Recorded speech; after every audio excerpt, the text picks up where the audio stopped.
What's up guys, it's McNulty here. Welcome back to the channel and welcome to what is probably the most awaited event in Empires and Puzzles for the majority of us. It is the final Soul Exchange for 2024. It's coming up in just over a week's time. So on the 8th of November, we have our list. We have the full list. It's been released and it's been released well ahead of time. So I'm pretty excited to get going with this list, have a look at the heroes that are in here, and I'm going to try and give you my top picks for the Soul Exchange, who I think will definitely give you the biggest upper hand in the wars and raids and everything else that is to come. So you can see the list in front of you up on the screen right now. We have a total of 15 heroes in here. So what we're going to do is go through each hero on the list from left to right down the list, and we will analyze these heroes in the most minute details to try and pick out who should be your Soul Exchange pick. And I'm also going to try and help myself in this video. So hopefully by the end of this, I will have a clear-cut decision, because right now, as it stands, I don't. So let us get going. We will jump into the list right now, and we will be starting off with the man that kind of doesn't look like a man, but he's from the magic family. Kind of a weird sort of crossover gothic looking dude, and that is Jett. Before I get started, one thing about Jett, I always underestimate this hero. Going up against him in battles, in raids, in wars, he just hits like a freaking truck. And now we're going to find out why. So, I mean, let's have a look at this guy. He's the first featured hero for 10 souls. He is of the new magic family. So the magic family get this all-important super passive where they give you a negative stack every time they fire off. It's negative 5% on your mana generation, and it can get up to negative 50%. It's really frustrating when they start going off. And he also gets a secondary passive where he heals when he casts. So those two things work pretty well for him. The rest of his special, so the first mana charge that he's got is going to be running at very fast speed. Basically, you're ready to go within 2 tile matches. And he deals 290% damage to the target, and then the target gets 588 poison damage over 3 turns. Now that doesn't sound like a huge amount, but trust me, this guy's very attacking. Like his attack stat, his base attack stat is 959. So you add some limit breaks and emblems on there, he gets a massive, massive hit, even out of that 290%. Pardon me. And then it's poison damage. So we know there's a lot of counters against poison damage. You've got goblins, you've got the astral elves. Sorry, not goblins. You've got gargoyles, you've got the astral elves that resist poison damage and things like that. But at the same time, there are heroes that don't resist poison damage. And if he's lucky enough to get one of those, then when he casts the poison damage, he absorbs 100% of the dealt poison damage as health. So he is healing himself. He's doing a pretty decent snipe to a single target, and all of this at very fast speed. So I do like the first charge. Now let's have a look at the second. So second mana charge, now he suddenly deals 300% damage out of nowhere to all enemies. And all enemies receive 730 poison damage over 5 turns. The turn count for the poison damage is a bit long, but again, the caster and all of their allies absorb 30% of the dealt poison damage as health. So he goes from being a single target snipe and healing himself to dealing a boatload of damage to the entire team and then healing the entire team at the same time as well. So what do I think of this hero? For 10 souls with the stats, I mean, he's at 954 team power at the moment. I really think that Jett is actually one that shouldn't be overlooked, and definitely a decent pick from the first row to start off with. Now let's move on to our second hero in this row. So the next hero that we have next to him is Xavier, or as I once heard JFOS call him, Javier. I think he has him, and he was using him in wars. I know he's used him in many of the top tier wars actually. Probably not now, but you know, at least a while back. So Xavier, he's an interesting kind of hero. So he is a super elemental hero, which is decent. He gets the dodge ether talent, which is also pretty decent. So he gets the power gems, he gets the increased damage, the troop damage modifier, which is all pretty decent.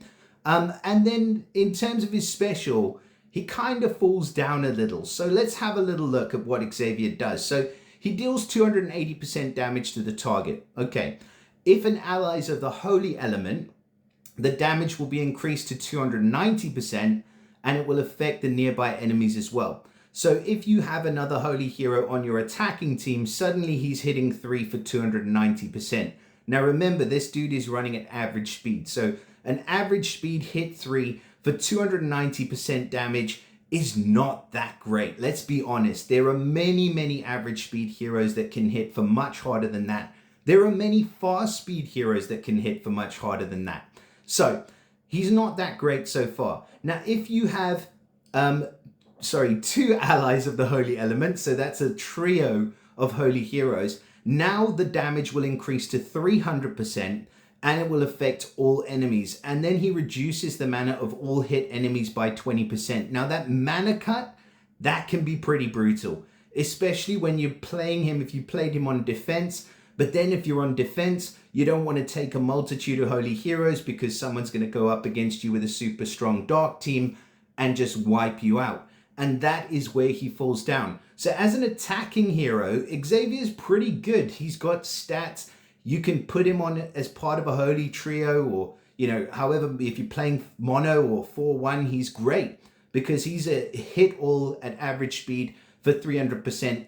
And he cuts mana by 20% as well, which can be enough to get you out of a sticky situation. So he's a good hero for offense, but not a great hero for defense. And I would say, to be fair, that Jett that we just looked at suffers from much of the same thing. So for 10 souls, I think he's definitely worth it, but there are a couple of little downsides. So who's next on our list? We have the lovely Blossom. Man, I love this hero. And I'll just say straight away, I cannot believe that she is featured for 10 souls. She is such a good healer, such a strong healer, and so many excellent effects going on. This is a steal. This, mark my words, this is a steal. So I know a lot of people will be like, oh, I've got too many healers already. But to be honest, you can never have enough healers. You will always have harder hitters coming out in the game. You'll always have heroes with more and more powerful strikes that can just wipe the opposition team in one shot.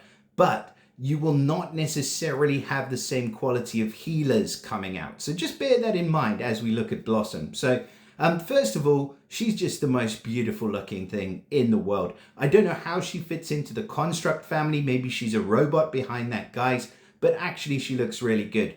She's of the Cleric class, which is excellent for a healer. Cleric class, mana shield, that is exactly what you want.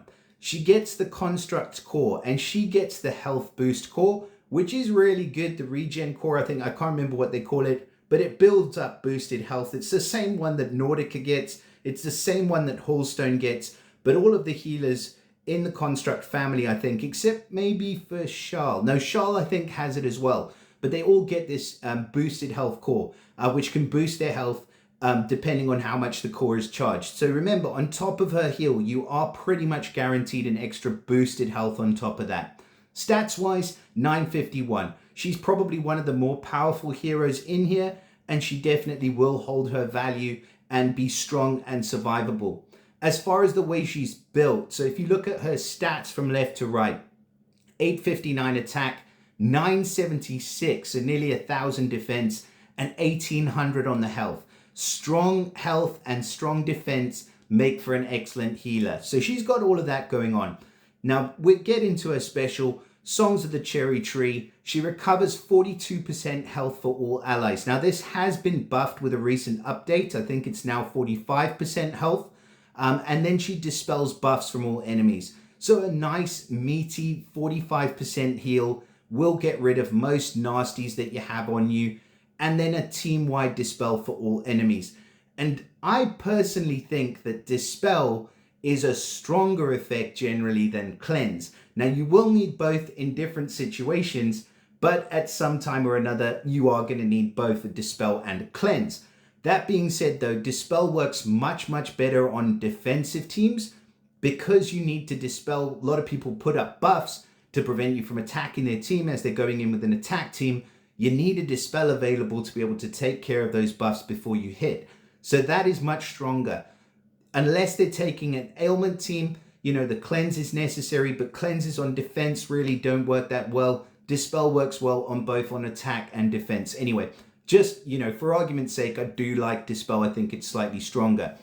She recovers 50 health, so this is on top of what she's already doing, per each removed status effect for all allies, up to a total 400 health in total. So, pardon me, let's say you've got a fiend that sucks out 50% of your healing. You give a 45% heal, but then you're dispelling, say, a few buffs from the enemy team as well. All of a sudden, bye-bye fiend, because you've just overhealed, plus you get that boosted health on top of it. I'm telling you guys now, do not sleep on Blossom. For 10 souls, she's a freaking brilliant hero. Now let's move along quickly, shall we? So the next hero on our list is one of my most loved and most used heroes to this day, which is Sobec.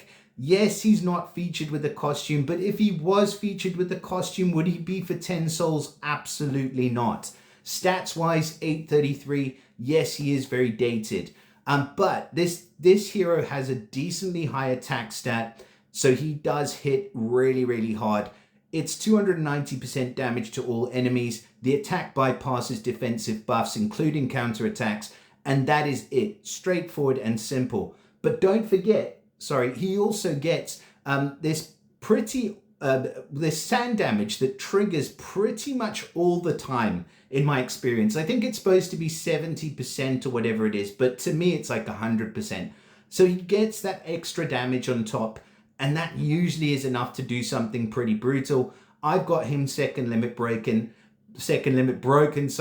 and with the second limit breaks, he gets the defense up ether talent, which again is one of my favorites for him because he suffers on his defense. He's good everywhere else. He needs that little bit of boost. That being said though, the stats are his massive downfall. So comparing him to some of the other heroes in this row, he's not going to be my first choice at 10 souls, but not a bad hero if you need somebody who can do some pretty serious destruction and bypass buffs at the same time. Now moving on to our last hero from the 10 souls row. This guy, whatever his name is, Feus, is pretty much a waste of time. Now I know there's some people who are going to argue with me on this, and you know what, I don't care. This hero is pretty much trash in my opinion. Yeah, he could be good in the future if things do change, but for now, and since he's been released, he hasn't been impactful, and that just shows you, where he's been put in this portal. So he destroys all fiends from all allies. I'll give him the fact that you can't give him defense down as well. I think that's pretty decent. But fiends are not that big of an issue, to be honest. And if you're having major problems with fiends, then you're probably not playing in the meta because that's not what's happening at the moment. But then, as Bloody Wars come around, maybe fiend summoners become more of a thing, and then you might find a use for him. But then he is slow, so you can't really put him in except for in Rush Wars. So again, you're back to square one and you're screwed. What do we do with Feus? I don't know. He also cleanses status elements from all allies. And then all allies regenerate 1190 HP over 5 turns. The effect can't be dispelled. Pretty cool that he gives an undispellable heal and that he cleanses all ailments from all allies and destroys all fiends. But if the fiends are giving ailments, then yeah, okay. But the heal over time over 5 turns is too little every turn for it to make that big of an impact. And then all enemies receive 815 poison damage, again over 5 turns. And this effect can't be cleansed. It's a slow, prolonged thing that can't be cleansed. You can still deal with it. Trust me, it's not that impactful. Apart from the class and the resistance against defense elements, I would definitely not pick Feus from this portal. Anyways, let's move on to the second row of 15 souls. So in the first spot here, the purple hero that we have is my girl Amethyst. Now, I've just recently I say recently, a few months ago, I picked up Amethyst from a pickup summon with just the free summon that they give you. And she's still sitting there unleveled. But you know what? I might actually change my mind on her because I think that she's going to be a brute in those, as we mentioned, once they get around to it, those bloody wars, she's going to be brutal. So her first mana charge, very super fast speed, deals 200% damage to all enemies, and summons this Ninja Assassin Fiend for all enemies. The main thing is, it's a summon of a Fiend for all enemies at very fast speed. Now the Fiend damages with 59% attack and absorbs 32% health. 32% health, the Fiend can be pretty easily gotten rid of. But then if you move on to her second charge, which is running at average speed, now she's dealing 275% damage to all enemies, which for an average speed charge is actually pretty good. She does fall down a little bit in terms of the stats, I must just mention that. But still, 270% damage is pretty good. The main thing though is that she summons this Fiend, and now the Fiend's attacking with 75% attack every turn, and it absorbs a healing amount equal to 50% of its target's max health. So that is the super important part about Amethyst, is that this Fiend at the average speed charge for all enemies is bigger than most healers are able to get rid of. So now you're in business, now you're talking. And then you can start to break the enemy team down. You can even fire the first charge on top of that at very fast. If you get another 2-tile matches, then you got a whole new boatload of Fiends on the enemy team. This is destruction by Fiends. This is where you need someone like Feus, but then I'd rather have Arco, even though he's super old. You need somebody who's able to remove the Fiends without healing them away. Otherwise, you are screwed. And you are going to be screwed when it comes to the bloody war. If you hold on long enough and you get Amethyst to that final charge, she deals 355% damage to all enemies, which, let's be honest, that's a brutal hit. Then the Fiend is attacking with 84% of the attack every turn, and it absorbs 54% of the target's max health. To be honest, I'd probably live at average speed with Amethyst. I am excited to get her leveled now that I've been looking at her card more since this Soul Exchange list has been released. So that's pretty much all I've got to say about her. If you want a hero that can deal some pretty good damage, and you just like the idea of making your enemies and your opponents suffer miserably, then yeah, she's pretty good. And also if you have the Alpha Ethers and the second limit breaks, because for this one, you probably will need it because that team power is definitely lacking. Now moving on to our next hero in the 15 souls tier, that is going to be the boy, the absolute G from the Absolute Pets, and that is Ferdinand. Probably for a long time one of the best healers in the game. He just does everything so freaking well. And we've got a lot of healers in this portal. Now, you know what? It's difficult for me to sort of say this guy's definitely worth 15 souls because we've just looked at Blossom in the other tier and her stats are far, far better. But if Barclay's stats were, Ferdinand's stats were even, 50 points better, then I would say, yes, definitely he's worth it. But as it is, the only department he lacks in slightly is the stats department. Everything else he's got going on is awesome. He's the right class for a healer. His special is so good. So he has a priority cleanse, status elements from all allies. And the priority cleanse is super important because we have a lot of heroes that are coming out that block buffs now. I don't know if you've noticed, but there are quite a few. So now when you get a buff blocker, if you try and cleanse with a healer that cleanses after they give their effect, none of the other effects apply, just the cleanse at the end. But if you've got a priority cleanse, you get rid of that horrible buff block right away, and then you can go ahead and apply your protection. And that is what Barclay, I keep calling him Barclay. That's what Ferdinand does so well, is apply the protection. So he gives all allies 63% defense after his cleanse. He gives a team-wide soul connection so that any damage is shared between everybody else.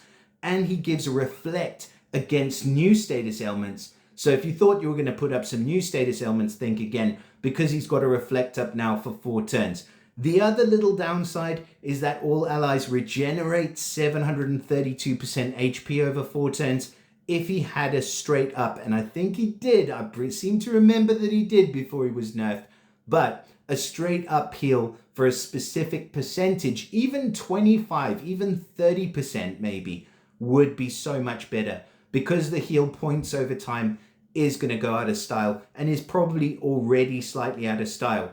So there are a couple of things that work against him, but really what I want to stress is how good Ferdinand actually is. Sorry, it's late at night.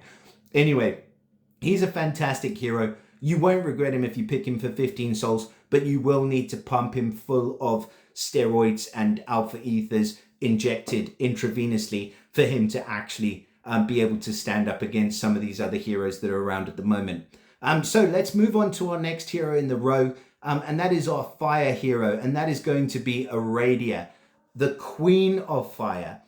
So Aradia, I mean, again, maybe slightly lacking in the stats department, but actually, not too bad. She does get that single minion passive, but it doesn't really make that big of a deal. What this hero is all about is the special skill. So she has a max health reduction. She reduces the max health of all enemies by 570. Again, point specific, but it's a decent amount of health.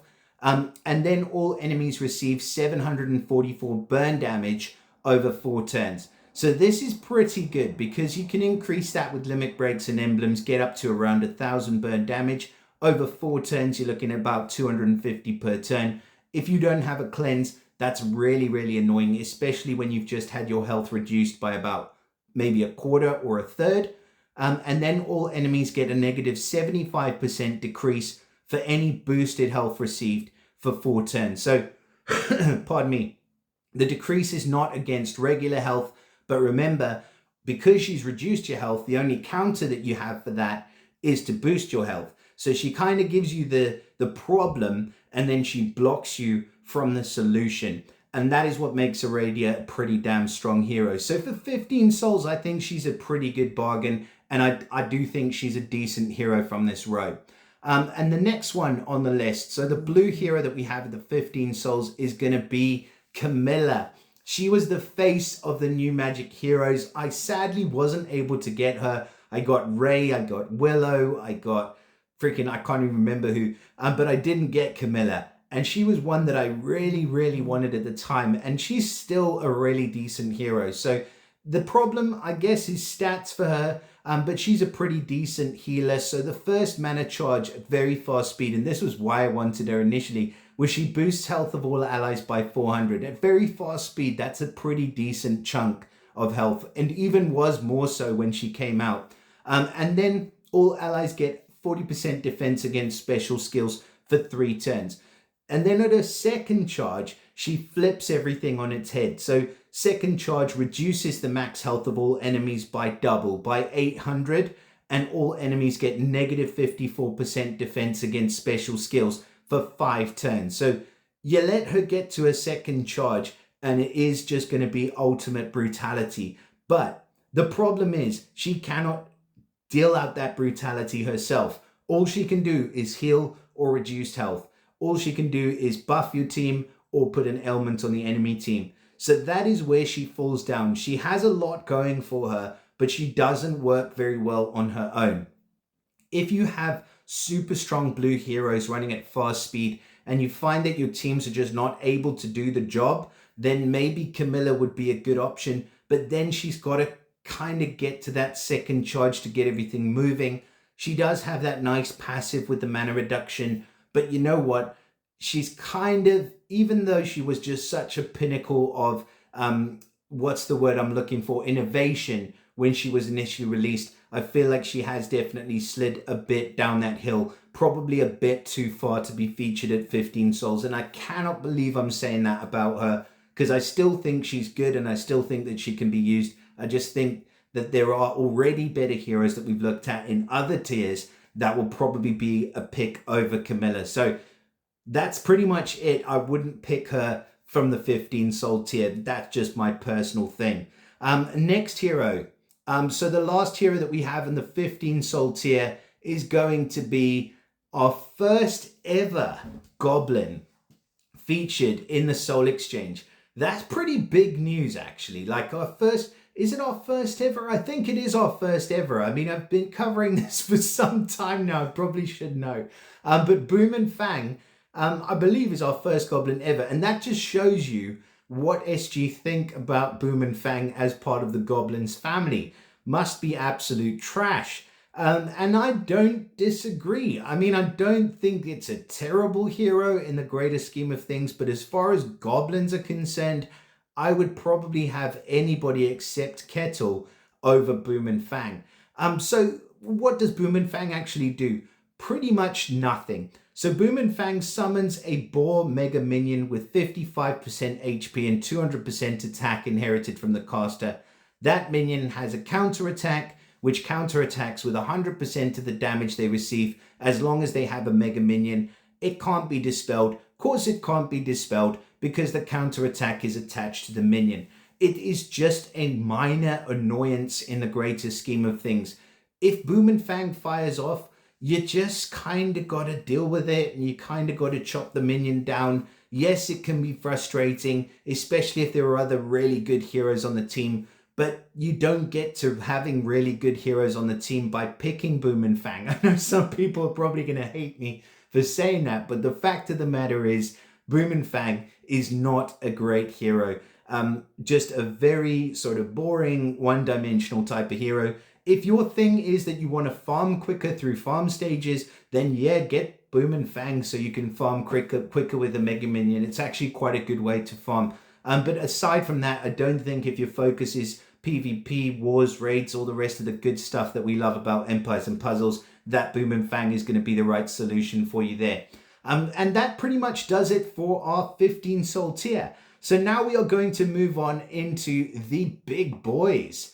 And we are starting off with the littlest of the big boys, but probably the biggest heart. So cringe. Okay, so this cutesy looking owl from the Mighty Pets that was just thrown into the portal literally at the last second before they closed everything up forever is probably one of the best heroes that we have seen in terms of mana control and frustration and people breaking phones. I would imagine that this hero has been responsible for more broken phones than pretty much any other hero in the entire Empires and Puzzles.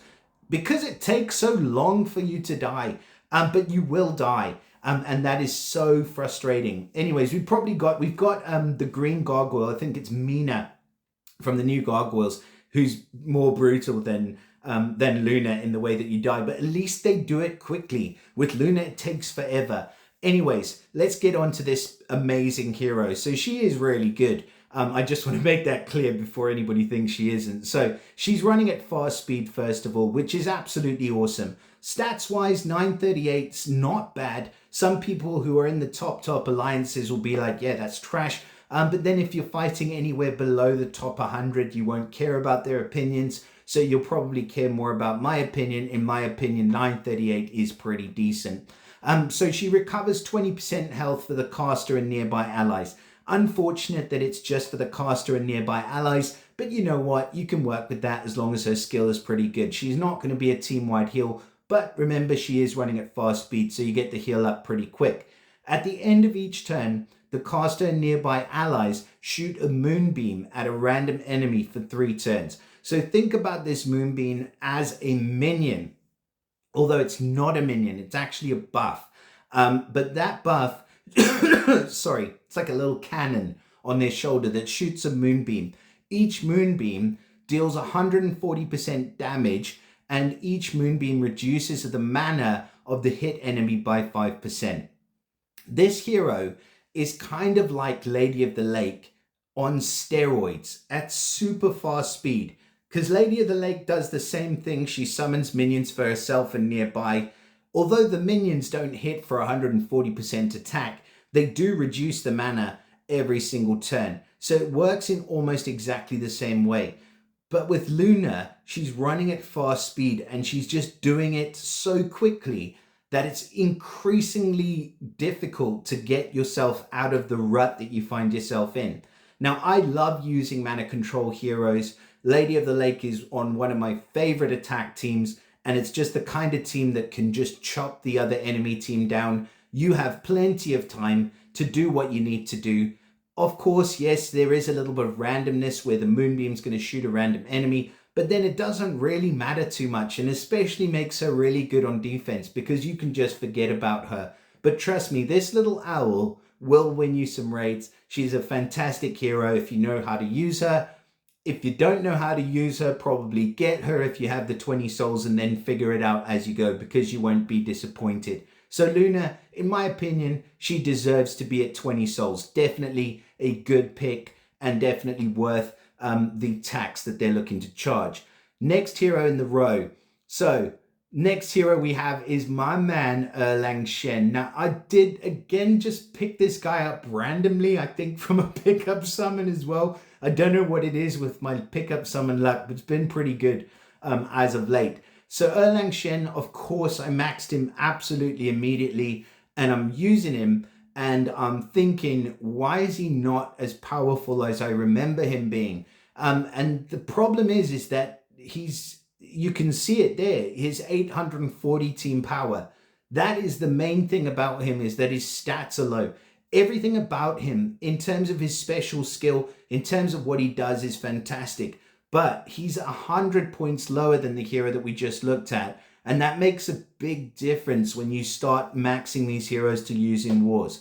So his special, he has received a buff. It's actually 500% damage to the target, minor to nearby. So it's a massive hit to the target and then 250% to the nearby enemies, which is good. But then the target and nearby get the negative attack.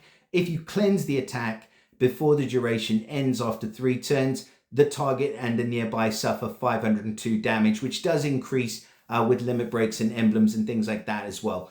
It's a good effect. It's a really tricky effect. It's very, very good in Equalizer War. But then you wouldn't necessarily just spend, at least most people wouldn't necessarily just spend 20 souls on a hero who's going to be a G in Equalizer War.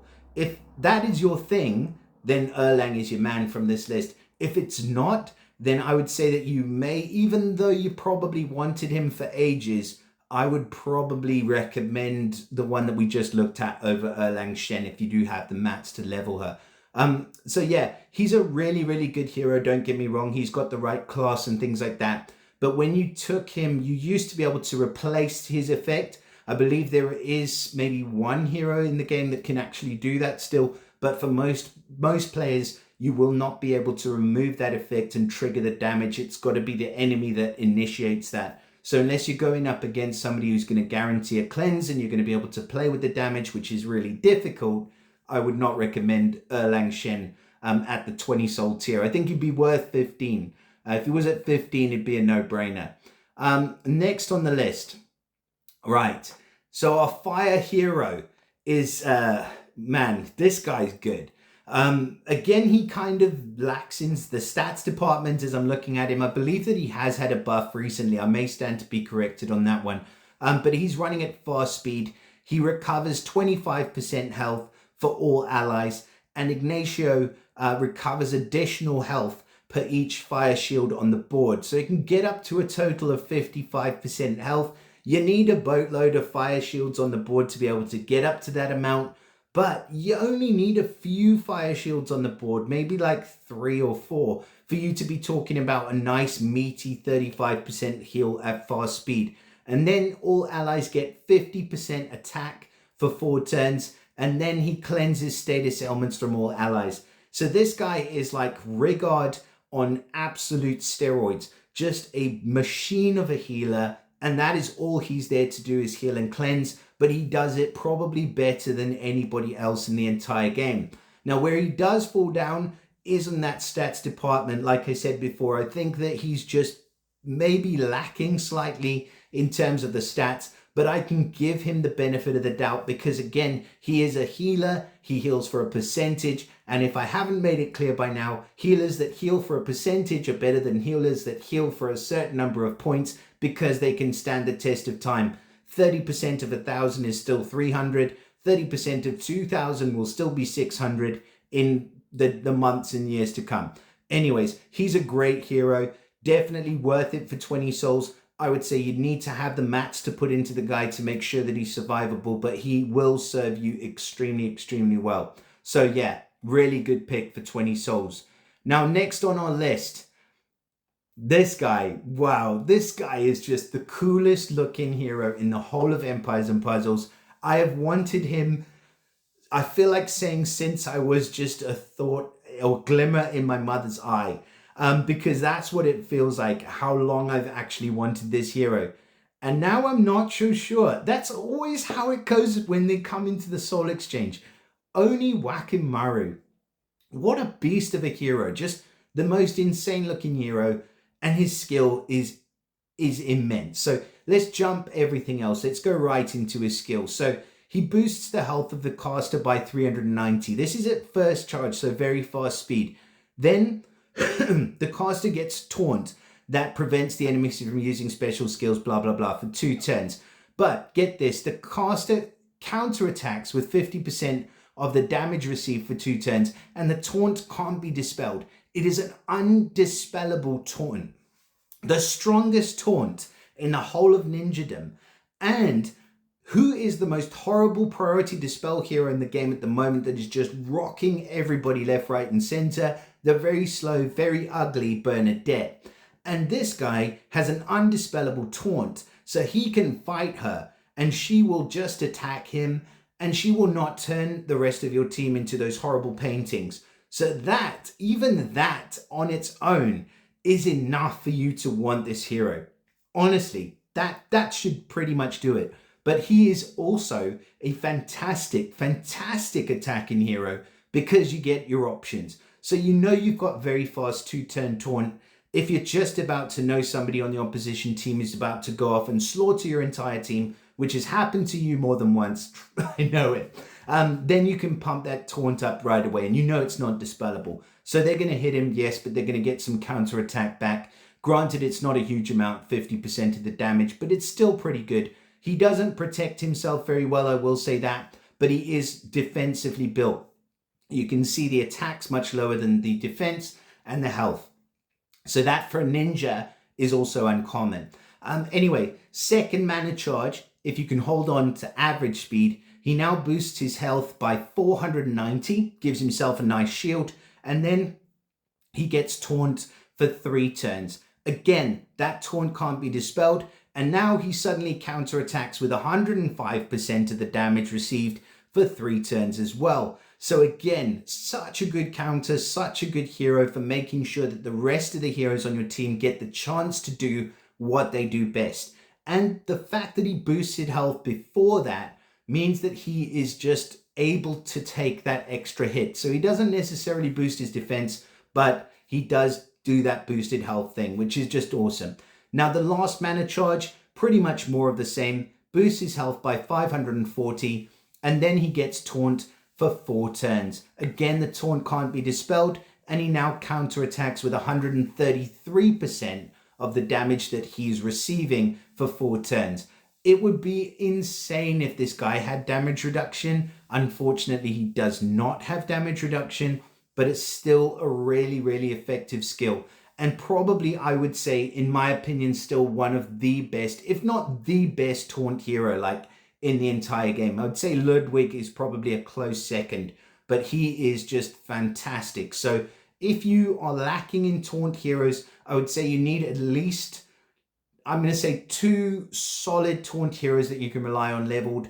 Then I would definitely go or think about going for Wackin Maru. Even though his stats are dated, he's still definitely worth that 20 souls, especially because of the effects that he has.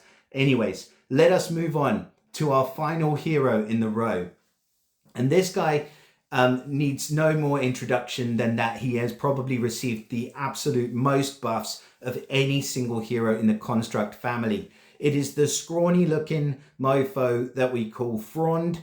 And he is a brute of a hero. I've seen some videos of this guy taking out, like literally dealing like ridiculous numbers of damage.